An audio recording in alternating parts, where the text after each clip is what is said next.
दोस्तों, पिछले पार्ट में हमने देखा था कि लिंग सिंह के सीनियर ने उसको बहुत ही खतरनाक पावर का इस्तेमाल करने के लिए मजबूर कर दिया था। वहीं दूसरी तरफ हम देखते हैं कि हानू का मुकाबला उसी के ग्रैंडफादर मास्टर हान से हो जाता है, जो कि हानू पे काफी ज्यादा भारी पड़ रहे थे। और वो हानू का हाथ पकड़ लेते हैं और कहते हैं कि क्या तुम हमारी फैमिली के सीक्रेट टेक्निक के काबिल हो सकते हो। और इसके बाद हानू भी अपने पावर को दिखाने के लिए तैयार हो गया था और वो तुरंत अपने लाइट ग्रेविटी का इस्तेमाल करने लग जाता है। ये देखकर मिस्टर हान काफी ज्यादा इंप्रेस हो जाता है और वो उसको किसी भी जगह पर लेके चले जाते हैं और कहते हैं कि तुमने तो हर रोज इसके लिए काफी मेहनत किया है और इसी वजह से तुमने यहाँ के काफी सारे सीक्रेट स्किल्स को एक्टिवेट कर लिया है। और वो बताता है कि लाइट ग्रेविटी और ब्लैक डेजर्ट हमारे हान फैमिली के बहुत पावरफुल सीक्रेट स्किल्स हैं। और कहता है तो तुम्हें पता है कि इसके अलावा भी एक ऐसी सीक्रेट स्किल है जो उन दोनों पावर से भी ज्यादा पावरफुल है। तभी हमें पता चलता है कि मास्टर अरोरा बाइनिंग के बारे में बात कर रहे होते हैं। फिर वो हानू से कहता है कि तुमने अगर ये सीक्रेट स्किल को 3 मिनट में समन कर लिया तो तुम इस असेसमेंट में पास हो जाओगे, और अगर तुम इसमें फेल हो गए तो तुम्हारी पूरी टीम फेल मानी जाएगी।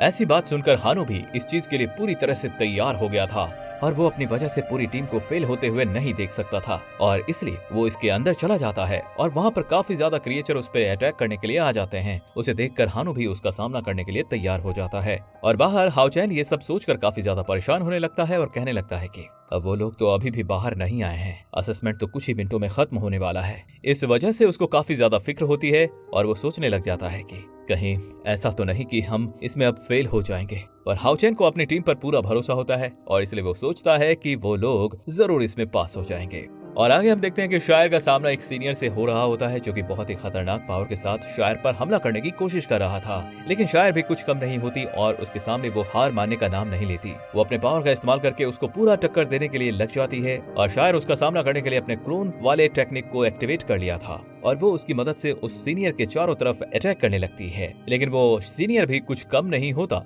वो भी उसके अटैक से खुद को काफी आसानी से बचा रहा होता है।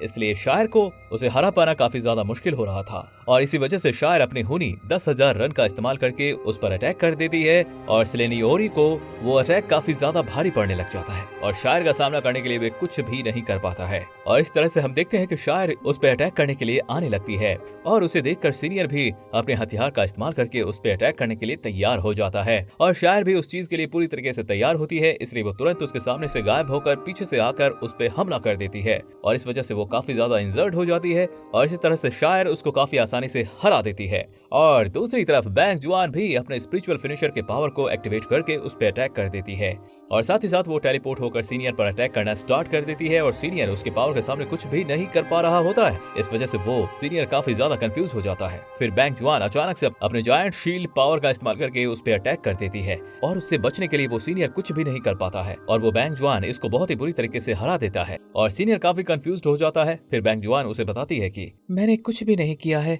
ये सब तो मेरे सोल फिनिशर ने किया है। तभी हमें पता चलता है कि वो इसका इस्तेमाल करके कहीं भी टेलीपोर्ट हो सकती है और इसके बारे में जानकर सीनियर और भी ज्यादा हैरान हो जाता है और वो कहने लगता है कि ये तो सबसे रेयर वाला स्पेस स्पिरिचुअल फिनिशर है। और हम देखते हैं कि बैंग जुआन भी आखिरकार इसमें इस तरह से पास हो जाती है और वहीं उधर सीमा शियान भी अपने पर्पल फैंटेसी के थंडर स्पिरिचुअल पावर को एक्टिवेट कर लेता है, इसलिए उसके अंदर काफी ज्यादा थंडर पावर एक्टिवेट हो जाती है। वो इसका इस्तेमाल करके सीधा सीनियर के ऊपर अटैक कर देता है और सीनियर ऐसे पावर के सामने कुछ भी नहीं कर पाता है और इस तरह से सीमा शियान भी उसको काफी ज्यादा बुरी तरीके से हरा देता है और वो भी उसमें पास हो जाता है।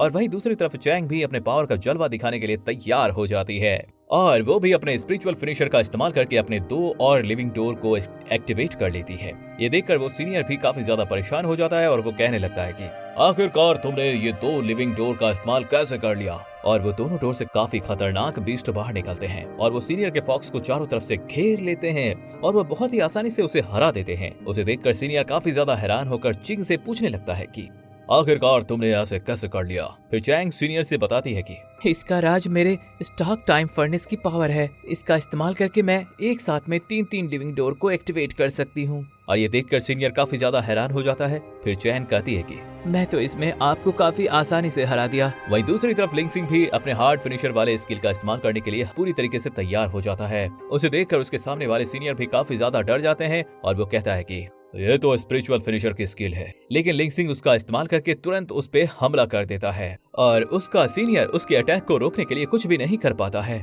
और इस तरह से लिंग सिंह काफी आसानी से जीत जाता है। फिर वो उसको टाइमर वॉच देते हुए कहता है कि अब तुम यहाँ से जा सकते हो, जाओ, तुम्हारी गर्लफ्रेंड तुम्हारी वेट कर रही होगी। और वहीं हानु भी अरोड़ा बाइंडिंग स्किल को समन कर लिया था और उसके पावर के सामने वो क्रिएचर भी टिक नहीं पाते हैं, इसलिए हानु भी इसमें पास हो जाता है। जिसके बाद हम देखते हैं कि उसके ग्रैंडफादर मास्टर हान ये देखकर काफी ज्यादा इंप्रेस हो जाते हैं और वो कहने लगते हैं कि तुमने तो इसे बहुत ही आसानी से पास कर लिया। और दूसरे सीन में हम देखते हैं कि वे सभी अपने अपने असेसमेंट को पास करके बाहर आ जाते हैं। तभी वहाँ के कुछ लोग उन्हें कांग्रेचुलेशन कहने लग जाते हैं और कहते हैं कि ये तो यंगेस्ट विजन लेवल वाले डिमांड हंटिंग टीम आने वाले समय में और भी काफी सारे मिरेकल को क्रिएट जरूर करेंगे।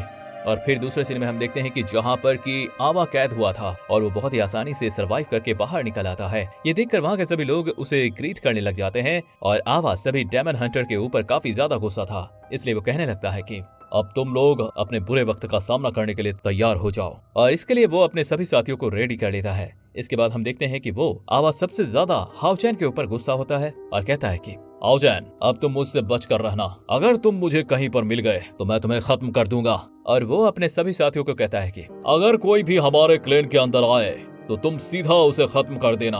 और वो गुस्से में कहता है कि हाउचैन, तुम बस एक बार मेरे क्लेन के अंदर आने की कोशिश तो करो और इस बार मैं तुम्हें यहाँ से जिंदा वापस नहीं जाने दूंगा।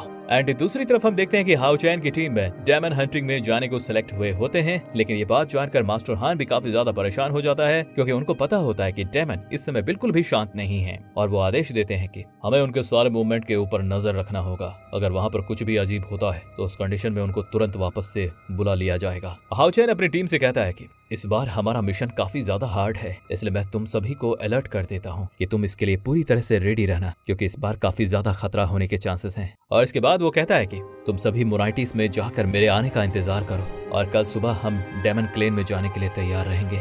और इसी के साथ दोस्तों यहीं पर एपिसोड खत्म हो जाती है। तो मिलते हैं नेक्स्ट एपिसोड में। ये वीडियो आपको कैसे लगे हमें कमेंट करके जरूर बताना और इस वीडियो को लाइक करके चैनल को सब्सक्राइब कर लीजिए और बेल नोटिफिकेशन आइकन को ऑल पर सिलेक्ट कर लीजिए ताकि अगली एपिसोड आपके पास सबसे पहले पहुंच सके। Thank you very much.